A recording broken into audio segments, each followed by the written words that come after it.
All right, good morning, everybody. We are back in the book of Revelation Bible study. We are in part 35, and we are entering chapter 13 today, so we're getting pretty far along. But let's just recap how chapter 12 ended, because it's been a couple weeks, so this would be good to recap anyway, and I always do because it's helpful. And we're going to see how chapter 12 ties right in and why 13 maybe even starts the way it does. So you can open up your books here out there, Revelation chapter 12. Remember, we were at verse 13 at the end of the book last time. And it said, "And when the dragon saw that he had been thrown down to the earth, he pursued the woman who had given birth to the male child." So remember, Satan has fallen as much as he is not going to be in heaven in eternity, right? But he still has access to heaven. God is going to throw him down. Actually, Michael's going to throw him down. Jesus isn't going to touch him. He doesn't need to. He's going to send Michael to take care of him, right? And Michael's going to send him down, and when he's thrown down, he's going to be so angry, he's going after the woman. We have done the study to figure out this woman is Israel. He's going to go after the Jewish people, the nation of Israel. But the woman, that's Israel, was given the two wings of the great eagles that she might fly from the serpent into the wilderness, to the place where she is to be nourished for a time and times and half a time, times being years there. So that's the 3.5 years, the 1,260 days, 42 months, all breaking down to that 3.5 year period. This is very similar to the language, right, as how the Israelites escaped Egypt and Pharaoh. It's the repeat pattern. This is the ultimate exodus for the Israelites as they're going to go into the wilderness, just like in the times of the Exodus. The serpent poured water like a river out of his mouth after the woman to sweep her away with a flood. Remember, this is just like the Exodus, trapped by the Red Sea. There's waters, nowhere to go. And then, miraculously say, but the earth came to the help of the woman, and the earth opened its mouth and swallowed the river that the dragon had poured from his mouth. And I said this is very similar probably to what Pharaoh did. He's probably going to send an army. The Antichrist will send an army after Israel, to the Jews, to try to get them, and God will save them, right? Just like he saved them before with the Red Sea crashing down on Pharaoh and his people. The ground could very possibly open up, because it did that with Korah and Korah's rebellion, if you remember. But all we know is God is going to protect Israel. They're going to get away, even though they're going to be hotly pursued like they have in the past. And then verse 17, this is where it ended. It's going to lead right into today. It said, "Then the dragon," that's Satan, "became furious with the woman and went off to make war on the rest of her offspring, on those who keep the commandments of God and hold the testimony of Jesus. And he stood on the sand of the sea." Right? So he's mad. The woman gets away. Right? He's chasing this woman. The woman gets away. Now he's going after her kids. If I can't get her, I'm going after them. Who are her kids? Those are the Jews who are not in Israel at this time. Remember, the world's still going to be running. There'll be Jewish people over here just like there are now. And they won't be able to head to the hills of Judea. Did you ever think about that? They're not going to take a plane to Petra. There's going to be no plane rides to Petra. So they're going to be in a world of trouble because they're not going to be hidden in the wilderness. There's going to be some Jews that aren't. And that's who Satan will target, right? And he'll be going after them. And it's going to get pretty wild. But it says he stood on the sand of the seas, so you can see the dragon, Satan. Now he's standing on the sand of the sea. Israel has just gotten away. He's furious. He's going to go after this woman. He's standing on the sand of the sea, and it's going to lead us right into chapter 13. And look how 13 starts. This is why it's good to read it in context. Look how chapter 13 starts. "And I saw a beast rising out of the sea, with 10 horns and 7 heads, with 10 diadems on its horns and blasphemous names on its heads." This is the Antichrist we're going to get to. This is the most famous person that people don't even know about Christianity talk about this guy, and they love to talk about him. This is going to be the Antichrist we're going to talk about. But what's really interesting is notice what it said. Starts out, "I saw a beast rising out of the sea." It's really interesting. How did 17 end? "And he stood on the sand of the sea." So the dragon is standing on the sand of the sea, and next thing you know, out of the sea comes this beast. So they're connected. We can see the connection here. So further says, I saw, so John sees a new figure now. By the way, if you actually start counting all the people, it adds up to 7 different groups of people, because Revelation's full of 7s. But he shows a new figure now that's popped up. He showed the woman, he showed, the dragon, the woman's children, the man, all these things. So now we are getting into this beast that is rising from the sea. And a beast in prophetic literature, as you can imagine, if I called you a beast, you probably wouldn't appreciate it, right? Beast is not a great term, right? It's somebody who's brutal. It's brutality. Shows brutality, a lot of power, and also a predator, because beasts are like predators. So very predatory, right? That's how this beast is going to be, because a lot of times beasts refer to kingdoms, kings, rulers, and usually rulers who are empowered by evil. So this goes hand in hand. This is perfect. Basically, this beast is ultimately tied to the Antichrist system. Some people will call this beast The Antichrist himself, right? Like we commonly do probably. Then some people will say, well, this is the Antichrist world empire. The Roman Empire revived, Roman 2.0, could also be interchangeable, but we're definitely going to start to see it. We're focusing on an individual here, but they both can apply here. But what you're going to notice is he's called a beast. What is Jesus called? Jesus is called a lamb. You've got a lamb and a beast. So you can see Revelation's always contrasting the Lord Jesus and Satan, right? The very big contrast of what Satan's doing and who God is and what he does. But what is this beast doing? He's rising out of the sea. Why is rising out of the sea important? Well, we've talked about the sea before. The sea usually symbolizes chaos, right? And that makes sense because, we're very less safe in water than we are in land. There's a lot of chaos. You have no control. So the sea was often used as chaos. And also, the sea could also be used as Gentile nations, right? The nations or the Gentile powers. And again, I believe it is both. I believe it is going to refer to instability, chaos among all of the Gentile nations. He's going to come out of chaos, right? Just think of that. The Antichrist will be born, it's almost like a birth here, he'll be born out of chaos of the nations, which will make sense as we're going to read, right? And even in Isaiah chapter 57, sometimes the wickedness can be associated with the sea. For example, in Isaiah 57, verse 20, it says, "But the wicked are like the tossing sea, for it cannot be quiet, and its waters toss up mire and dirt." So we can see there's wickedness associated possibly with this. But rising out of the sea, this is a really big thing. We got a beast rising out of the sea. Why is this important? Some of you might be reading this, say, this kind of sounds familiar. Maybe I read Revelation, maybe I didn't. But go to Daniel chapter 7. Go to Daniel, and we're going to see today in these next couple verses why Daniel is Revelation is like the New Testament Daniel. Sometimes we call Daniel the Old Testament Revelation. Really, Revelation is like the New Testament Daniel because it gives up so much stuff that Daniel's already given us. Now, obviously, it's like Ezekiel, Isaiah, Daniel, Hosea, all of them are in here. But you're going to see right here, Daniel saw this one. And we actually were told about this a long time ago. So Daniel chapter 7, and we're going to look at verse number 2.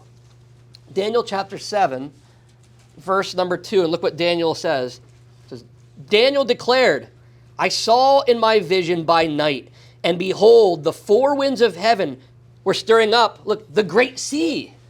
And four great beasts came out of the sea, different from one another, just like this. The first, now there's four of them, let's look at them. The first was like a lion and had eagle's wings.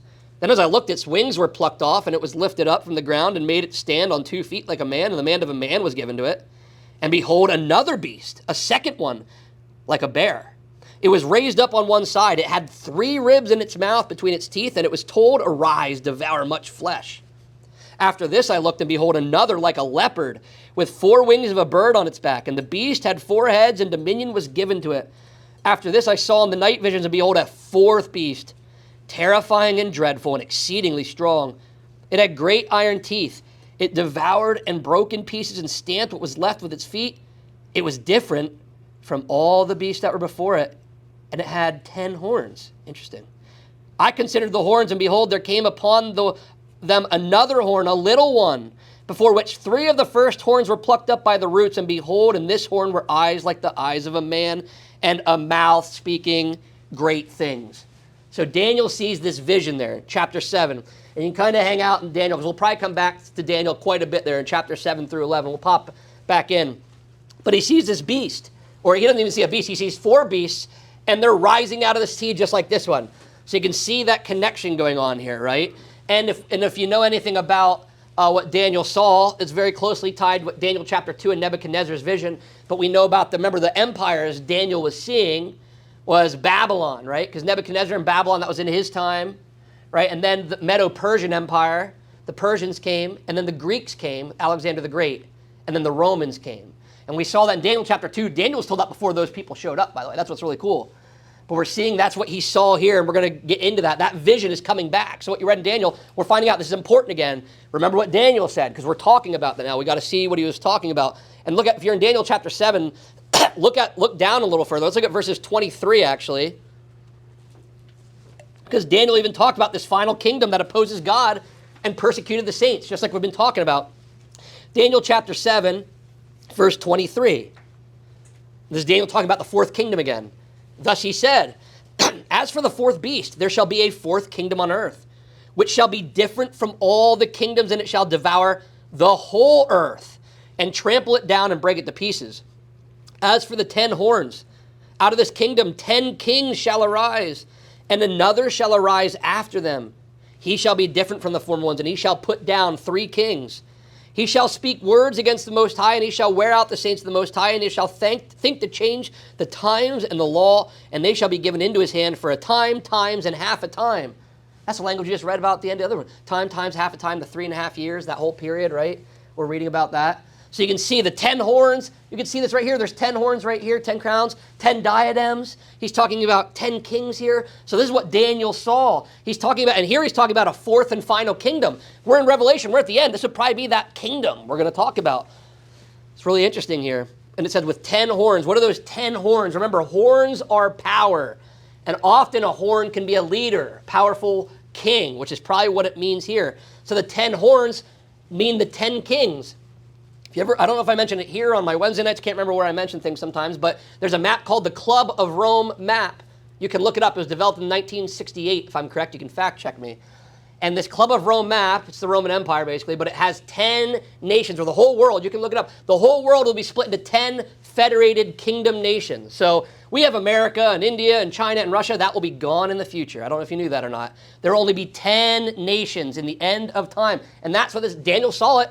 And now we're seeing it here in Revelation. That's why you see the things go global the way they are today. We are shifting towards the 10 nations. We are shifting away from all these little nations, and we're going to be shifting into the global system at the end. So Daniel had these visions. Now look at this. It said 10 horns, so we know those are probably going to be 10 kings. So the Antichrist is going to run a world government.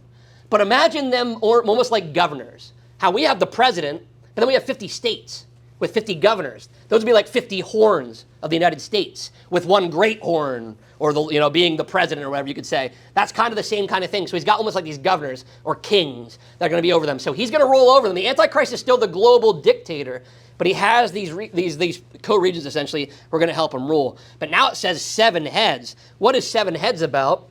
Well, later we're told in Revelation, and I mentioned it last time, I think that these are mountains or kingdoms. And I talked about the 7 kingdoms that started all the way back in Egypt, right, and ran through. And this is the 7th and final kingdom that has oppressed Israel, right? One from Egypt and Assyria and Babylon and Persia and Greece and Rome. And now this is Rome 2.0, number 7. This is the final, the 7th. And 7th, what is 7? Completeness, right? Completeness and fullness of God's plan, right? With 10, and look at, they have 10 diadems on its horns. 10 diadems, remember, diadems are crowns, but not victor's crowns, royal crowns. So they don't have the victory in Christ. Don't get this confused, right? They have crowns, and it's false. They're kings of the world. That's what their crowns are saying. They're kings of the world. It has nothing to do with being victors in the Lord, right? It's showing they have political sovereignty. They're going to have rule over, like, for example, right now, the region that's broke up with us, like America will be included with Greenland and Canada, if you look at the Club of Rome map. So we would be, and we'd have a leader. So if right now, if it took over and our president, he'd be in charge of Greenland and Canada, according to the region they have. Whether it'll shake out or not, we don't know. But that's how it'll be. So they have these crowns because they're going to be rulers over these areas, even though the Antichrist will rule over them. But these crowns are counterfeit, right? This is all the last counterfeit kingdom. I tell people get confused when I say, I want a new world order. I want a one world government. And they're like, what are you talking about? I'm saying, no, I want Jesus, because this is a counterfeit. We actually do want a new world order with Jesus Christ ruling. We want one leader. We want one dictator, but he's the greatest dictator of all time, right? He'll be the greatest king of all, is Jesus Christ. So this is a counterfeit of that global kingdom, right? It's a counterfeit new world order, the bad version, right?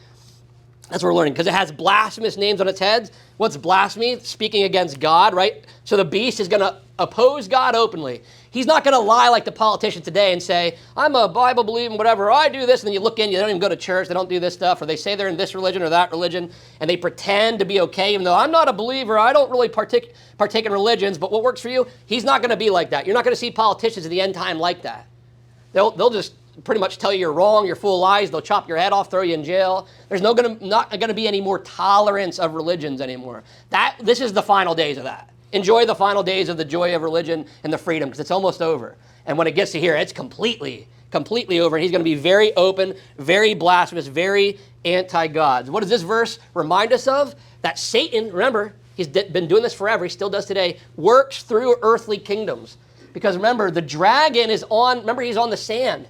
The dragon's the one. Why do you think chapter 12 ends with a dragon huffing and puffing, furious. I just kind of see him as like seething. He's going out to the beach to cool his head because he just couldn't catch that Israel, and he can't get to the Jews, and Jesus and the church got away. He can't kill the saints that got away. So he's furious and he's seething, and he's like, it reminds me almost like he's summoning, like, I'm summoning my final leader, you know, like in those movies they do, and he comes out and he rises out of the sea because he's summoning them, because it's the very end, and he's going to work through this earthly kingdom. And he's down on the earth, by the way. That's why he's going to be furious. And I think this goes hand in hand with that fall to earth.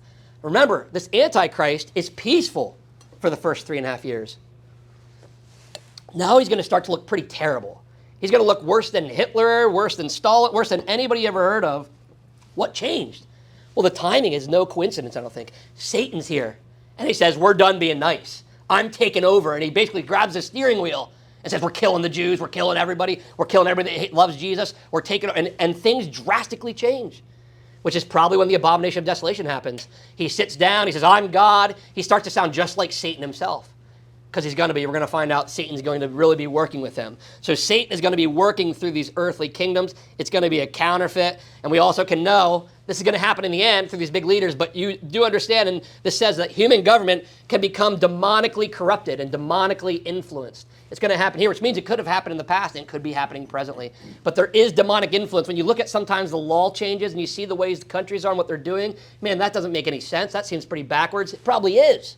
It's probably demonic, because that can happen, and that's what this says. And the final world system will be the most demonic, the most blasphemous you've ever seen. It's going to be pretty bad. Verse number 2. And the beast that I saw was like a leopard.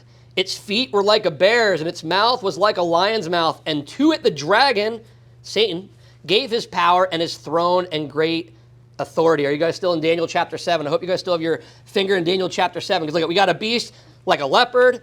Its feet were like a bear's. Its mouth was like a lion's. Remember, if we were just reading Revelation for the first time, we'd say, what is this talking about? But we have the answer. We already know it was Daniel chapter 7. So let's go back to Daniel chapter 7 and look at verse number 6. Because really verses 2 through 7 will deal with this first beast, this leopard. Daniel 7, verse 6. After this I looked, and behold, another like a leopard, with 4 wings of a bird on its back, and the beast had 4 heads, and dominion was given to it. The leopard. Does anybody remember what the leopard stood for? The leopard was Greece. The leopard turned out to be Greece. Remember, Daniel prophesied this. This was still the future. It's history to us. We can look back and go, oh, Alexander the Great. Oh, the four heads at the end. Oh, that's when he died young and they split into the four kingdoms. So we can see this. It makes sense to us. But back then, they're like, what is he talking about, right? So this was Greece. Why is he bringing up this leopard? Because we already know that was Greece. Why is he bringing up Greece now, right? Well, the leopard is known for speed, expansion of really cunning intelligence, and that's how Greece was. Alexander the Great, remember, he was a great military, I think in 10 years, think about this, in 10 years in the ancient world, he had like the whole world conquered. And he was actually, if you read about Alexander the Great, he was depressed because he said there was nothing more to conquer. If you look it up, he had nothing else. He conquered it that fast. So that's for the speed. That's why it was like a leopard, right? So the Antichrist kingdom will look a lot like Alexander the Great's.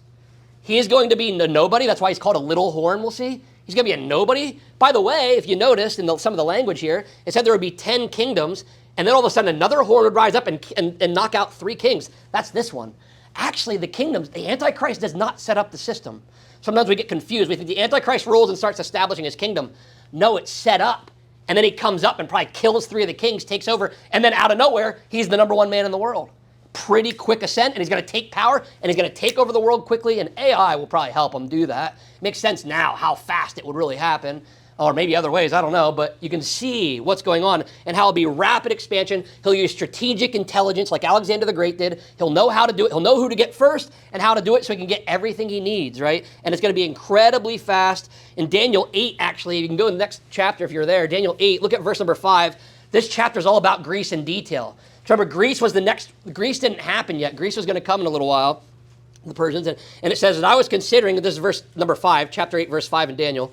As I was considering, behold, a male goat came from the west across the face of the whole earth without touching the ground. That was, again, talking about Greece. See how it said without touching the ground? It was going to move so fast that its legs aren't even touching. Almost like running so fast, your feet aren't even touching the ground. So you can see, again, everything was going to be rapid. And Daniel is seeing it, of course, as Greece. But remember, The Bible is full of dual fulfillment. And I'll go over that. Maybe I'll do a whole lesson. I keep talking about it. I probably should. On dual fulfillment. Because sometimes we'll get trapped and say, oh, no, that was already fulfilled. Oh, the temple was destroyed in the year 70 and Greece already came. And Antiochus already, and all these things. But it's like, yeah, but this was the smaller version. There's always a bigger final form, right? A bigger and final form. So Greece, we're seeing, was even just a little bit like the Antichrist. He was a little bit to show us what the Antichrist would be like, right? And by the way, we'll find out evil will often advance quickly when people are spiritually asleep. And that's what's going to happen. You're going to just be like, yeah, sure, whatever, right? If you don't have if you can't snuff this out and say, wait a minute, this doesn't seem right, he's going to be able to get it because nobody's going to be, have any religious whatever, any moral compass. And they're just going to be going with whatever he wants to do, and it's going to be fast. But then it says, after a leopard, its feet were like a bear's. All right, well, look at verse number 5 of Daniel chapter 7. Daniel 7, verse 5. And behold, another beast, a second one like a bear. It was raised up on one side. It had 3 ribs in its mouth between its teeth. And it was told, arise, devour much flesh. A bear is brutal, crushing power, force, right? If I'm in the woods, I do not run into a bear. I have no chance, no matter what. Not even with a gun sometimes. You don't even really have a chance sometimes, right? So it has a lot of force. And who was this? Well, we know that this was Medo-Persia, the Persians, right? The Medes and the Persians. And they had this force. And if you actually study the Persians, they used brute military force to conquer. Meaning if there was a town of 1,000 troops, they'd send 1,000,000. They would just use brute force. That was their tactic, which would coincide with Persia. And that's exactly how Cyrus and Xerxes, all of them, they got their power through this brute force, and it worked. That's how they did it, like a bear, right? And that's how it's going to be with the Antichrist. He's going to use brute force. He's going to use persecution. He's going to use economic control. He's going to have global military enforcing all around, and it's going to be brutal. And it's going to be with force. And if you oppose him, it's not going to be court cases. It's going to be kill him, crush him. It's going to be violent like it was back in the days of Persia. Because not only is the Antichrist going to be quick like the Alexander the Great, he's going to be brutal like the Persians were when they took over with brute force, right? And you're going to find out human governments, we know this, human governments, apart from God, usually become oppressive with brutal force if you let them. We're starting to see that happen even in our day and age today, right? But that's what will happen because it's not godly power. If you have godly people in power, it's not as oppressive, right? It's not going to be oppressive, but their goal is to have honor and worship and do what they want, right? So they will oppress and do whatever they need. Now look at the other thing. It says, its mouth was like a lion's mouth. Daniel 7, verse 4.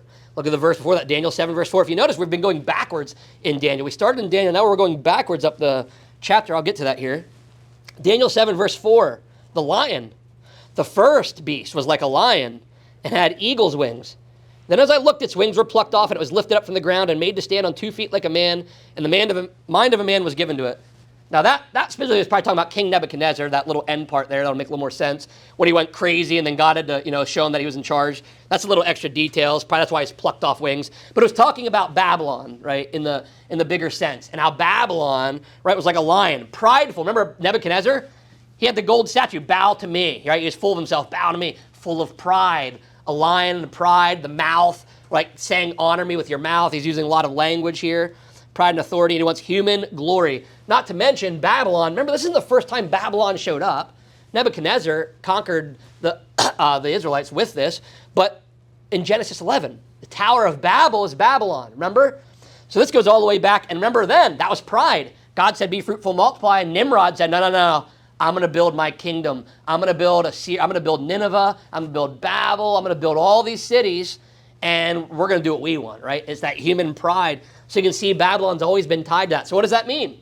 Well, of course, we can see here the mouth. He's going to be full of himself. He's going to be arrogant. We already said he's going to be blasphemous, so he's going to be a loudmouth. He's going to talk about how great he is and how much better he is than God, how much better he is than anybody else. He's going to be full of himself. He'll be a narcissist, right?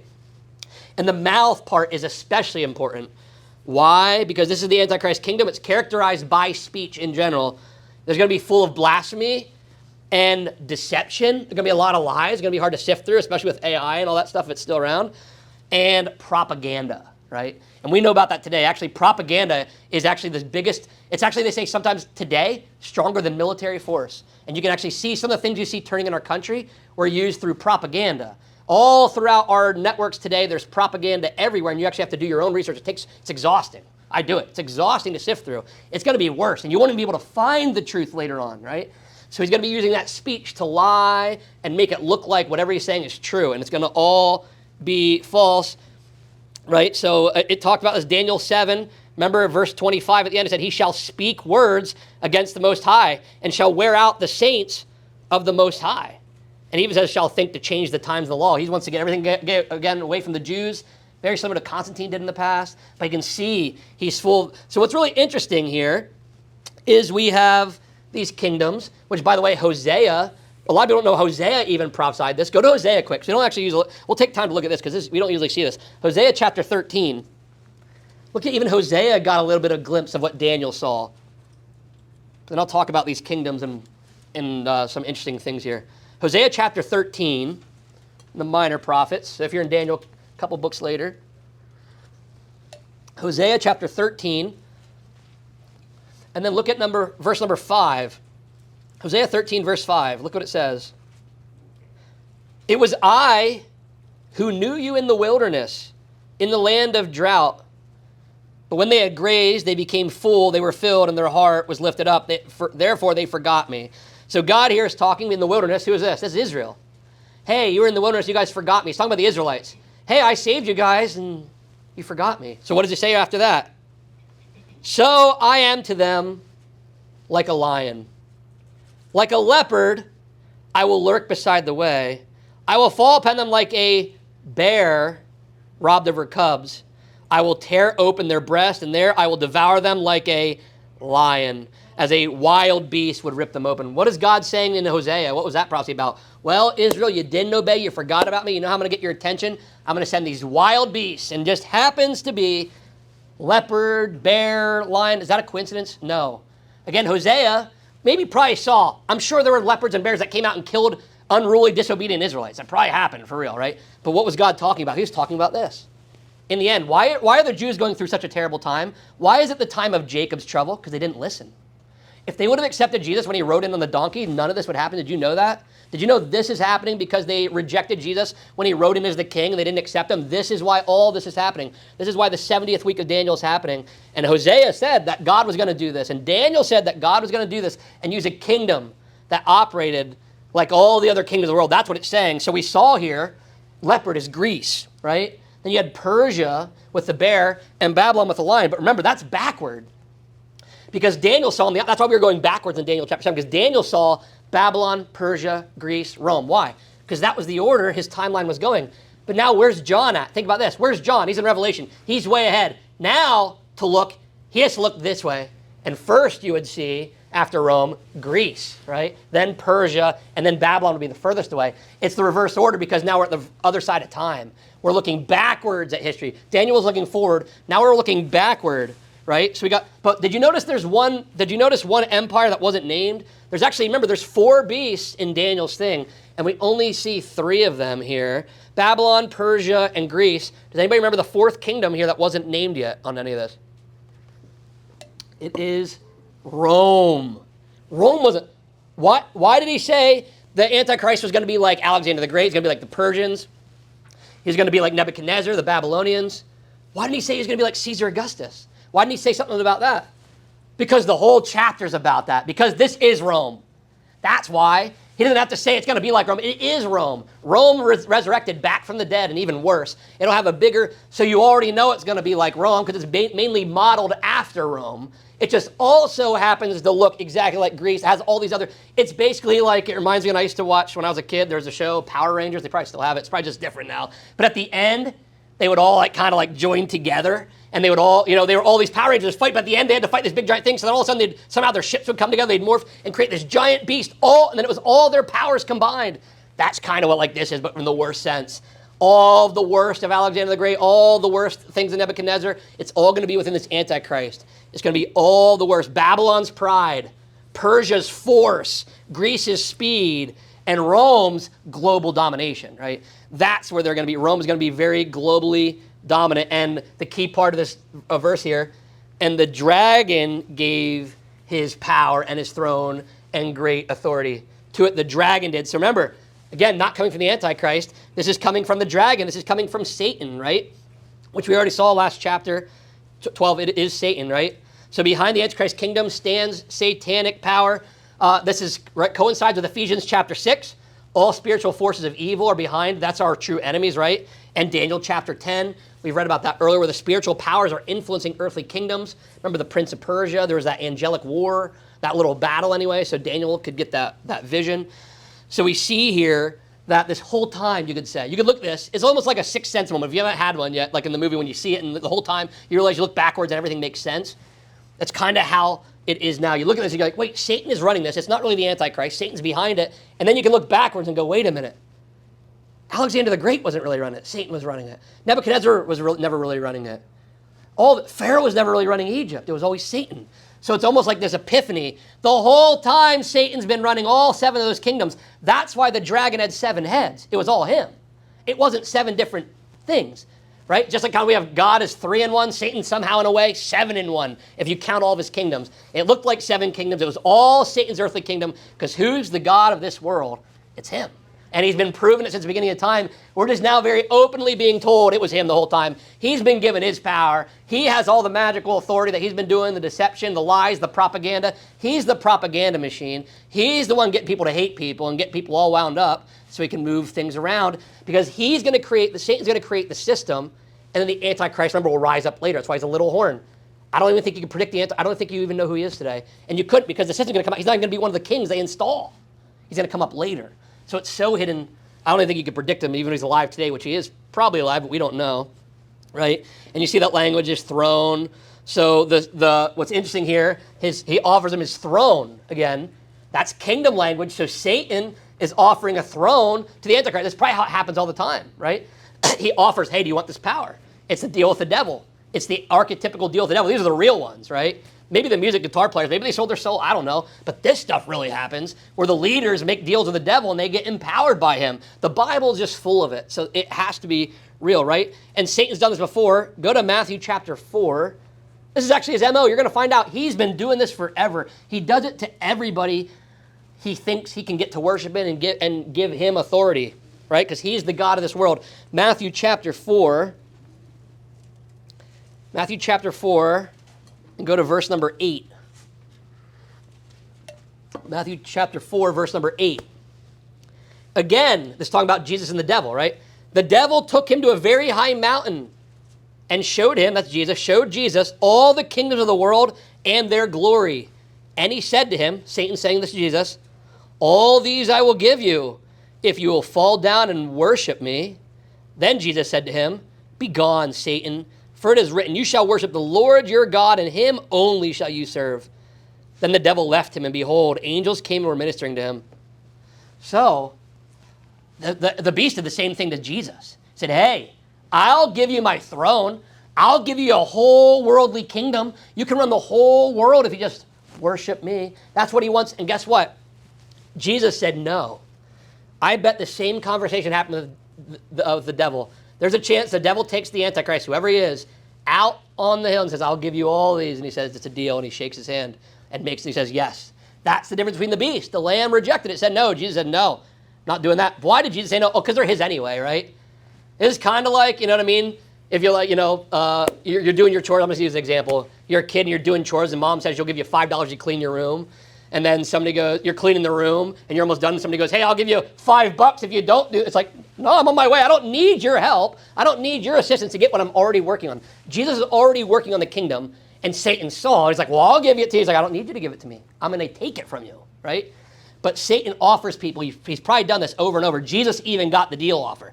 Jesus got a deal with the devil offer, and he said no, like we should, right? But the beast said yes, and the beast becomes Satan's counterfeit Messiah.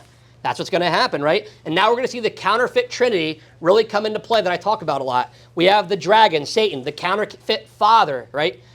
We have the beast. He's going to be the counterfeit son, like Jesus Christ. And then the false prophet, we'll get to him, the other beast. By the way, this is one of 2 beasts. This is the beast that rises out of the sea. When we get to the end of the chapter later, we're going to see there's a beast that rises out of the earth, remember? So there's actually 2 beasts. This is the first one that we're going to be reading about, right? And it had his great authority. So Satan's going to just keep counterfeiting God, right? Let's do another verse. Here, let's see, chapter 13, verse 3. One of its heads seemed to have a mortal wound, but its mortal wound was healed, and the whole earth marveled as they followed the beast. So one of its heads, what it's talking about. Remember, This beast looks just like the dragon. Remember, it has 7 heads. And remember, the 7 heads were these kingdoms. Like I said, most likely represents from Egypt all the way through, and we're at the 7th kingdom. Remember, there's 6 kingdoms. Rome was the 6th one. Rome 2.0 here is the 7th one, right? That's why one of its heads, which one? The one that's dealing with the Antichrist, because the other 6 heads are gone in the past. They're gone. So this head, so one of its heads, which will be the Antichrist, pointing to a specific ruler, seemed to have a mortal wound. All right, mortal wound literally means like a death blow or a fatal strike, like a shot in the head, or somebody slits his throat open, whatever it might be. And we have some ideas, but it appears catastrophic, right? Look at the words seemed. One of its heads seemed to have a mortal wound. Again, language is so important. If it said one of its head had a mortal wound, but it's mortal wound, that would be very different than one that seemed to, right? It's like parlor tricks. Think about parlor tricks. Parlor tricks is, do we say, hey, the magician pulled a rabbit out of his hat? No, we say, the magician seemed to have pulled a rabbit out of his hat, right? And there's all these other things. He seemed to pull out a bouquet out of thin air. It seemed like that. But that was not the reality, right? There is real magic. Remember, there is real magic you don't mess with. But the magicians that do all these tricks, that's illusion. Those are illusions. They're seeming to do things they're not actually doing, which sounds a lot like what we're going to see here. Now, there is debate, right? There's going to be debate over this. Is he really going to be killed or not? Because it's a mortal blow. This is like an assassination. Basically, what we see here, just like we would imagine, if the Antichrist rose in our day, somebody we know would say, I'm going to go kill him. I'm taking him out. He hates God. I'm 2-1 for the team. And there's going to be people like that, and they're going to try it, and they're going to succeed, but not really, is what we're learning at. But does he really get killed or not? I think it says seemed, so I don't think he really does die. It's going to look like it. We say he resurrected, but the word seemed there. Plus, because if he could that means Satan could raise people from the dead at any time. But Satan does not have the power to raise people from the dead. Only God does. Now, could he die and come back to life? Yes, there is a chance. But only if God's choosing to do this. If only God would allow them to be deceived, that he would take them from the dead and allow them to do a full resurrection. But what this is getting at here is there's a few interpretations. One, like I said, a literal assassination, which I believe this is what it's getting at, right? It could also be, which would also work, a revived empire. Some people believe that this is talking about the empire of Rome that looked like it was dead. It's been gone since, the time of the Bible almost, and maybe a couple hundred years after, I guess, and now it's back, right? It could mean that too. Remember, the Bible can mean multiple things at once. That the empire is revived, but he's going to be, I think, shot and killed or stabbed and killed, and he's going to come back from the dead, right? But the whole thing is to show that he is a counterfeit. Remember the lamb and the beast counterfeit? The beast is the counterfeit of the lamb. We're seeing that here because look what it says. Its mortal wound was healed. So suddenly imagine you see somebody shot dead and they're in the streets, right? They're laying there dead and it could be a long time. And maybe they even have them, in the hearse or something like that. And then all of a sudden the person sits up and gets up. And this is their leader. That, by the way, remember the people loved this guy because he got the people to chill out and just make peace with Israel. And he got sick. He was able to make peace in the Middle East. This is their guy. And now somebody killed him. They were probably mourning all so sad that he died. And now he's back from the dead. And now nobody can believe it, right? The people, their minds are blown, right? The whole earth marveled, just like we would. Anybody that dies, lays down, and something so catastrophic that anybody would die, and then they get back up.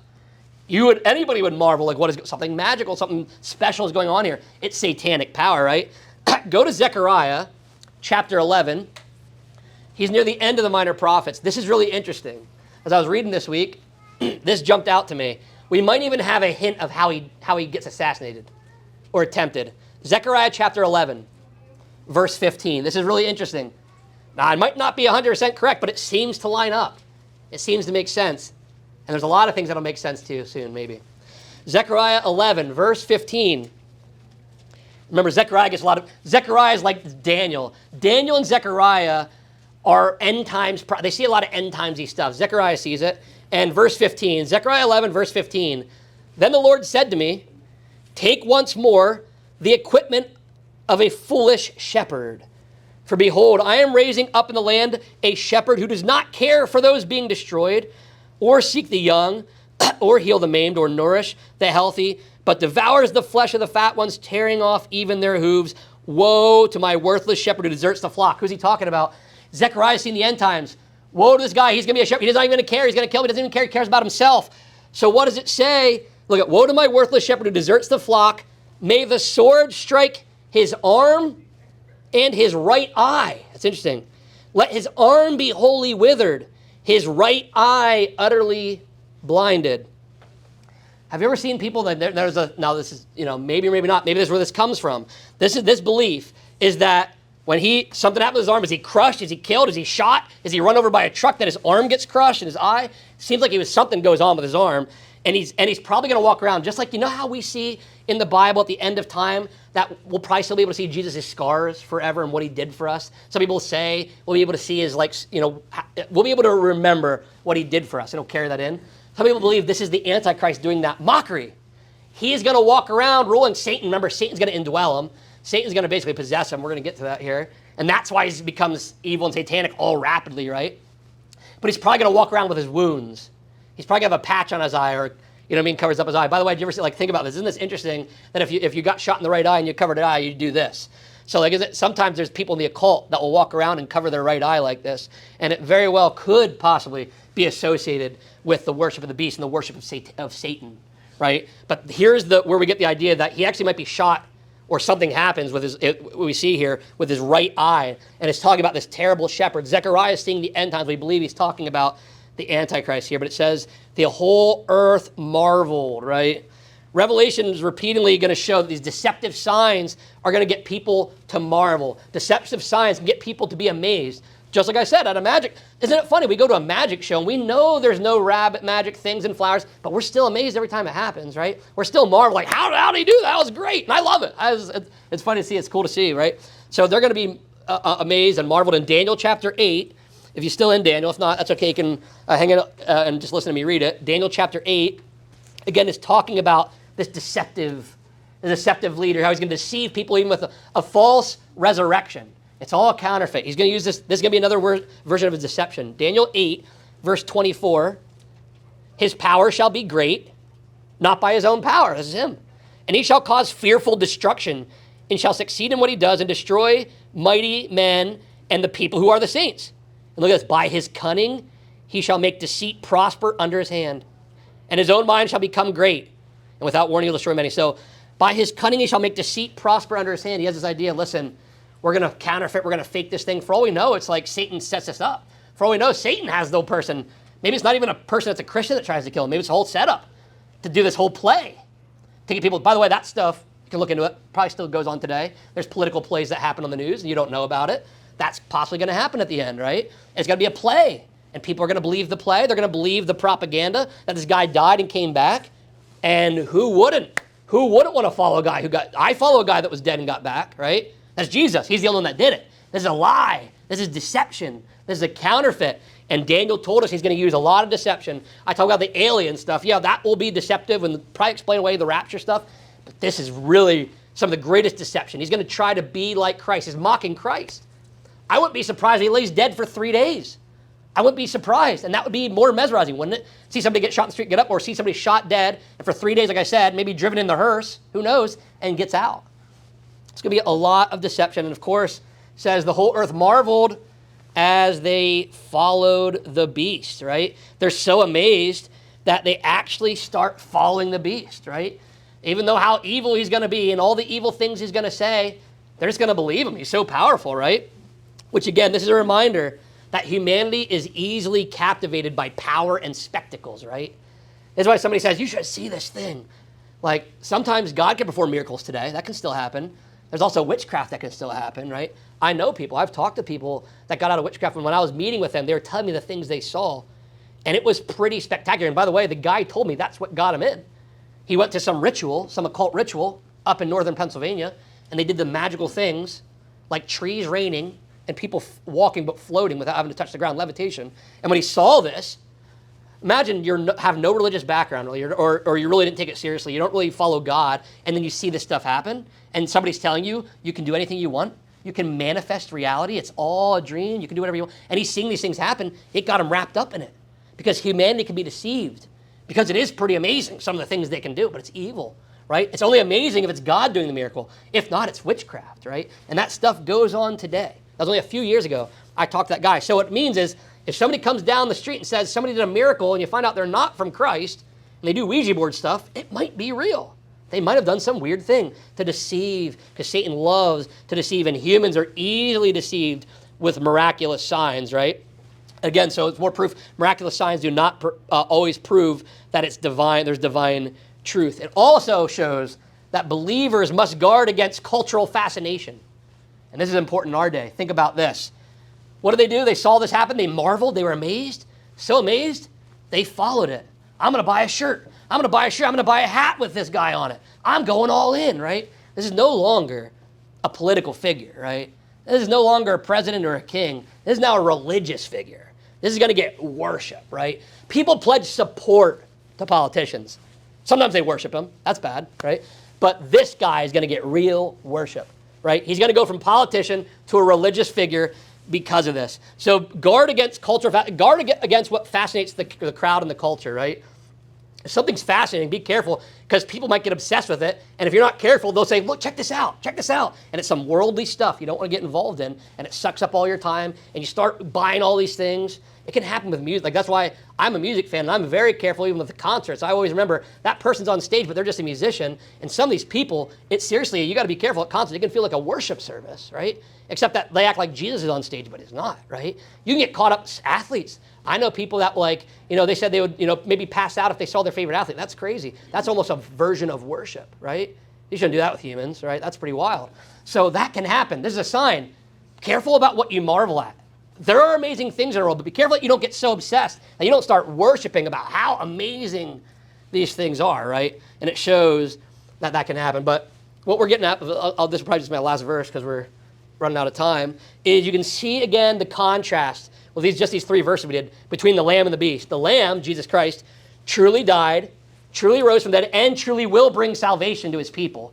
He will take care of his people, right? The beast appears mortally, it appears to die, appears to be resurrected, and leads the world into deception to think that he is going to be their great leader, which the Bible says he has no interest for them, right? That's what we saw there. And that's how verse 3 ends. We'll just stop there because we're running out of time. Does anybody have any questions, any comments, or any thoughts based on those first couple verses there, or anything you thought of? Yeah, Paul.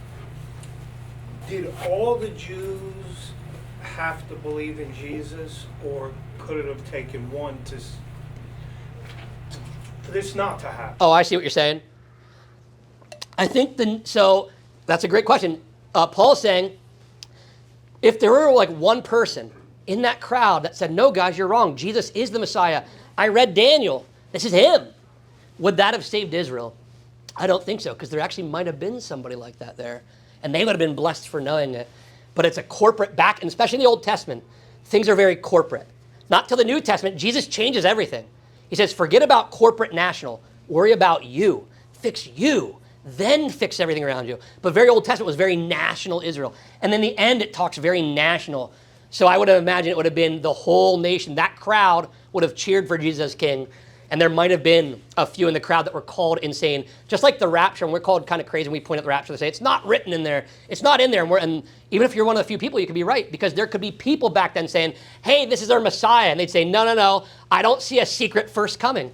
I've never seen a secret, and you can't prove a secret first coming. There's only one. He comes and he rules forever. And we'd say, no. This happens, and then this happens. And you would have got mocked back then. They literally would have mocked you after when he went. They would have said, this is not. He's getting killed. Is not our king. So I think it would have taken all the Jews, right? And the Jews do have to believe. There are some people who get so hyper into Israel. They say Israel's saved just by being Israel. That is not true. That's why all the Jews today are in trouble that don't believe. But in the end, the Jews are going to see this, right? And they know the scriptures, and the eyes are going to be open. They will no longer be blinded. Where almost all the Jews, and when we say all the Jews will be saved, all of Israel will be saved, in the end, essentially, because the other ones that don't believe will end up being, they'll be worshiping the mark of the beast and they'll be killed. They're not considered that, right? They'll be taken care of. By the end, if the Jews haven't defected to the mark of the beast, all the rest of them will be saved. It's kind of how that language probably works out. But that's a great question. There probably were, I think, I was actually talking about that a couple weeks ago. I said, how many people, just like, sometimes we get mocked, like I said, for the rapture, and people say it wasn't in there. How many people back then maybe got it right and said, this is the Messiah, and they got mocked, said, that's not in the Bible. I never saw that in there. Right? So that's why I never let people tell me what they see and what they don't see in the Bible, because I've read the Bible, and the Lord can show us things, and there's things people missed the first time. that means people are going to miss him the second time, right? The pattern. Nobody's going to get this. That's why all the end time stuff's all over the place, right? Because a lot of people are going to get a lot of things wrong. We might even get certain details wrong, right? But because there's going to be so many things that people got wrong the first time that we'll probably get wrong the second time. But we can learn from the old patterns that there was this sequence. We can learn the second time will be very similar. That's why I think the rapture is very possible. It makes sense because God's first coming, Jesus' first coming, came in these sequences, not as one actual event. So the pattern is actually on the side of a rapture. But again, no matter what you believe in the end times, as long as you believe in Christ, it doesn't matter. But I love to think about these things. That was a great question, So Paul. one could spoil the whole. One could spoil the whole bunch, according to the language of the Lord. I don't know if he'd end up doing like that. I don't know if he's so. Could you imagine if God let all of Israel, except a few people, nope, doesn't count. It reminds me of when God was going to destroy Sodom and Gomorrah. 30, 50, Yep. 20. Well, spirit. And it's funny if you, and there is, there's also the good chance people think that nobody believed that Jesus is Messiah. And that's probably closer to the truth. There might have been nobody in the crowd that believed. And again, if you think about it, because he's saying how remember there's Abraham's well, if there's 10 righteous people, if there's just 5, he's yep, I'd do it. If there's just 5. So perhaps it could have been the same. But what if just 10 people believe? Yep, if 10 people believe, I won't send the tribulation. What if 5 people? Yep, I won't send the Antichrist. You just believe. What if 1? So who knows? There probably wasn't many, if there were any that believed. So, and that is, again, why is the time of Jacob's trouble. They are getting punished for their unbelief, but it's to wake them up, not to wipe them out, but to wake them up. There will be Jews. By the way, let me clarify again. There will be Jews from Israel that will fold. When the Antichrist takes over, they will not flee, and they'll just get the mark, and they'll just give in. Those will not be saved. Those Jews will be earth dwellers then. So that is a key difference. When it talks about the Jews being saved at the end, they reject the Antichrist. There will be Jews that accept him. They are not included in the salvation, right, of Jesus Christ. So just to clarify that. Any other question or comments? That was a really good one, Paul. Anybody else? All right. Well, thanks again, everybody. Keep reading ahead. We're going to keep in chapter 13, learning more about the Antichrist, and eventually we'll get to the false prophet. But keep reading until next time. I'll see you. Keep your lamps trimmed and burning.